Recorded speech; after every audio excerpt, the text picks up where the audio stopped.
5 step fat loss. உங்க பாடி ஃபேட்டை குறைக்கணும், வெயிட்டை குறைக்கணும், நல்ல ஷேப்புக்கு வரணும், சிக்ஸ் பேக் வரணும், லவர் கிளாஸ் ஃபிகருக்காக நீங்க ட்ரை பண்ணிட்டு இருக்கீங்க அப்படின்னா நீங்க தெரிஞ்சுக்க வேண்டிய 5 முக்கியமான ஸ்டெப்ஸ். அண்ட் முக்கியமா இதுல நம்ம கட் கேலரிஸ், கேலரி இன் கேலரி அவுட் அப்படின்ற விஷயத்தை பேசவே போறது இல்லை. அது ஏன் கேலரிஸை பத்தி பேசல அப்படின்னா, கேலரிஸ் அப்படின்றது ஒரு ஸ்டார்டிங் பாயிண்ட், அது டெஸ்டினேஷன் கிடையாது. ஃபார் எக்ஸாம்பிள், நம்ம 2000 கேலரி சாப்பிட்டுட்டு இருக்கோம், அதுல 500 கேலரியை குறைக்கிறோம் அப்படின்னா 1500 கேலரியில நம்மளுக்கு டெபிசிட் ஏற்படுது. ஆனா இந்த டெபிசிட்டை அடுத்த 4 to 5 நாள்ல இந்த உடம்பு புரிஞ்சுக்க போகுது. ஒரு பீஸ் சிக்கன், ஒரு பீஸ் முட்டை, ஒரு பீஸ் கீரை சாப்பிடும்போது அதை நம்ம உடம்பா கன்வெர்ட் பண்ணக்கூடிய அந்த இன்டெலிஜென்ட் சிஸ்டமால நம்ம கேலரிஸ் குறைக்கிறோன்றதையும் புரிஞ்சுக்க முடியும். அப்ப அது என்ன பண்ண போகுதுன்னா, என்னோட ஆக்டிவிட்டிஸை இந்த 1500 கேலரிஸ்குள்ள ஃபிட் பண்றதுக்கு நான் ட்ரை பண்றேன் அப்படின்னு மெட்டபாலிசம் குறைக்குது. இந்த மாதிரி ரெடியூஸ் ஆகும்போது தான் பல டயட்ஸ் அப்படின்றது ஃபெயில் ஆகுது. ஓகேப்பா, வாரம் நம்ம கேலரிஸ் அட்ஜஸ்ட் பண்ணிட்டே இருக்கலாம் அப்படின்னா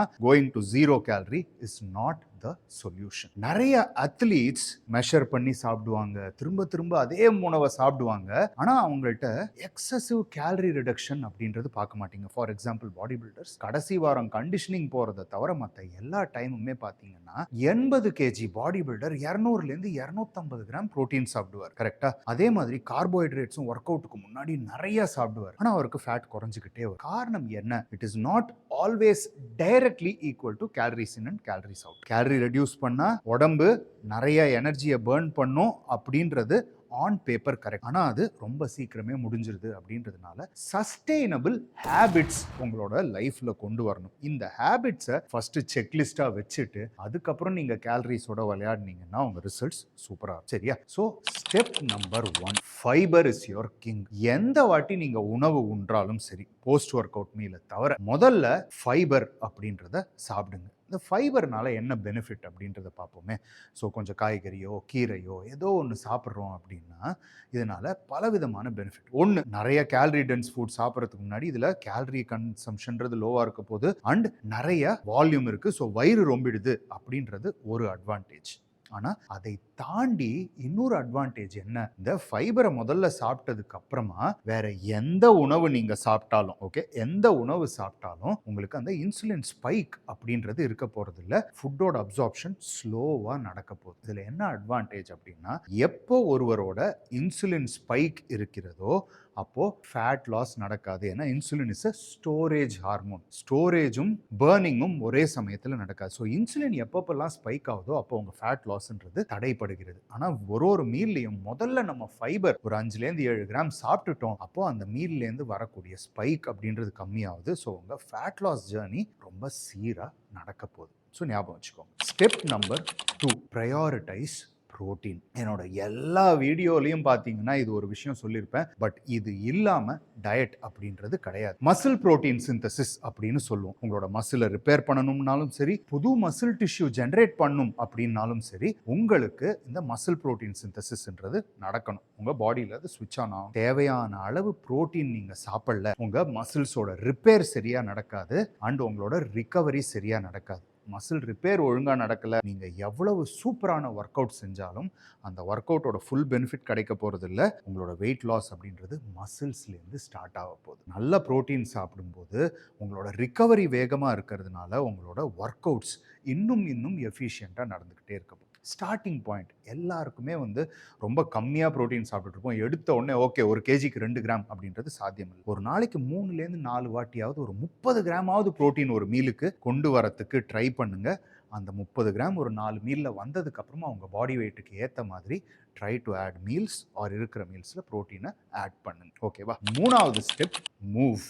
நீங்கள் விளையாடுறது வரலாம், cycling, swimming, walking and gym பயிற்சி, இது எல்லாமே வரலாம். இப்போ என்னோட கோல் ஃபேட் லாஸ் அப்படின்னும் போது தினமும் என்னோட மூவ்மெண்ட்ன்றது மிக மிக மிக முக்கியம். ஏன்னா மூவ்மெண்ட் தான் உங்க மெட்டபாலிசமை டிட்டர்மைன் பண்ணும். பல பேருக்கு கையில் இந்த ஸ்மார்ட் வாட்சை கட்டிட்டு கொஞ்சம் ஸ்டெப்ஸை கால்குலேட் பண்ணா 3000-3500 ஸ்டெப்பு கூட வரதில்லை. விச் மீன்ஸ் நாள் முழுக்க ஒரே இடத்துல உட்காந்து கிடக்குறாங்க. மூவ்மெண்ட் இல்லை அப்படின்னா மெட்டபாலிசம் ஸ்பீடப் ஆகாது. வாரத்தில் அட்லீஸ்ட் 3 வாட்டியாவது வெயிட் ட்ரைனிங், இது நான் நெகோஷியபிள். இதை தவிர டெய்லி ஒரு 45 நிமிஷம் உங்களுக்கு பிடிச்ச ஒரு ஆக்டிவிட்டி செய்யுங்க. ஸோ எக்ஸசைஸ்ன்றது முடிஞ்சிருச்சு. ஆனால் உங்களோட மெட்டபாலிசமை உண்மையிலேயே இன்க்ரீஸ் பண்ணணும் அப்படின்னா இந்த 1 மணி நேரம் ஒர்க் அவுட்டை தவிர மற்ற நேரங்கள்லையும் நீங்கள் ஆக்டிவாக இருக்கணும். ஃபார் எக்ஸாம்பிள், சாப்பிட்றதுக்கு முன்னாடி ஒரு 2, 3 படிக்கட்டு ஏறி இறங்கலாம். சாப்பிட்டு முடிச்ச உடனே ஒரு 5 நிமிஷம் நார்மல் கிரேடியன்ட் ஸ்பீடில் வாக் பண்ணலாம். டின்னர் முடிச்ச உடனே ஒரு 15 நிமிஷம் வாக்கிங் போகலாம். இதெல்லாம் ரொம்ப எளிமையாக செய்யக்கூடிய விஷயங்கள்.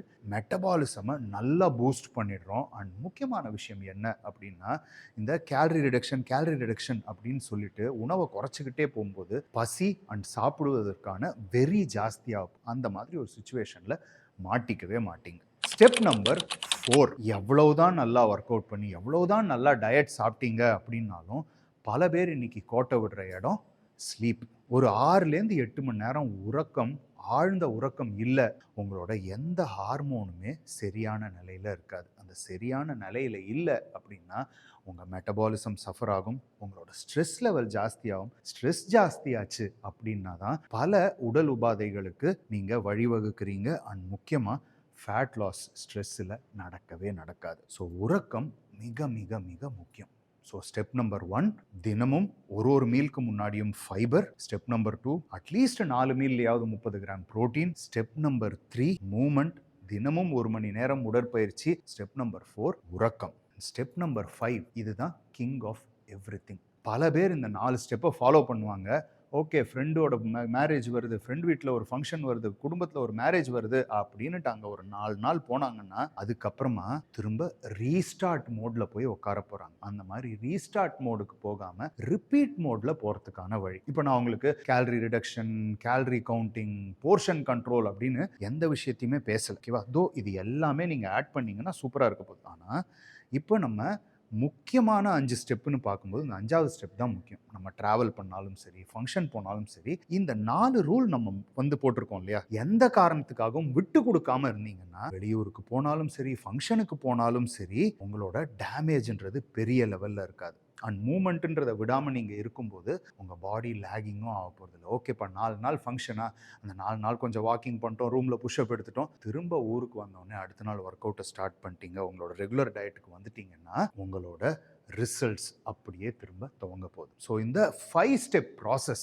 அப்படின்றது எளிமை. இதை ஃபாலோ பண்ணிவிட்டு உங்கள் ரிசல்ட்ஸ் எப்படி இம்ப்ரூவ் ஆகுதுன்றதை மறக்காமல் என்னோட கமெண்ட் செக்ஷனில் சொல்லுங்கள். இதே மாதிரி இன்னும் நிறைய வீடியோ இந்த சேனலில் வந்துக்கிட்டே இருக்க போது. அதனால் மறக்காமல் இன்னும் நீங்கள் சேனலை சப்ஸ்கிரைப் பண்ணல அப்படின்னா சப்ஸ்கிரைப் பண்ணிவிடுங்க. உங்களுக்கு ஃபிட்னஸ் ரிலேட்டடாக எந்த கேள்விகள் இருந்தாலும் நீங்கள் கமெண்ட் செக்ஷனில் போடலாம். கமெண்ட்ஸுக்கு தேவையான ரிப்ளை அப்படின்றதும் கொடுப்பேன். அண்ட் கமெண்ட்ஸ் ரொம்ப இன்ட்ரெஸ்டிங்காக இருந்ததுன்னா அதை பற்றி தனியாக வீடியோவும் செய்வேன். Until my next video, this is your Bigly, over and out.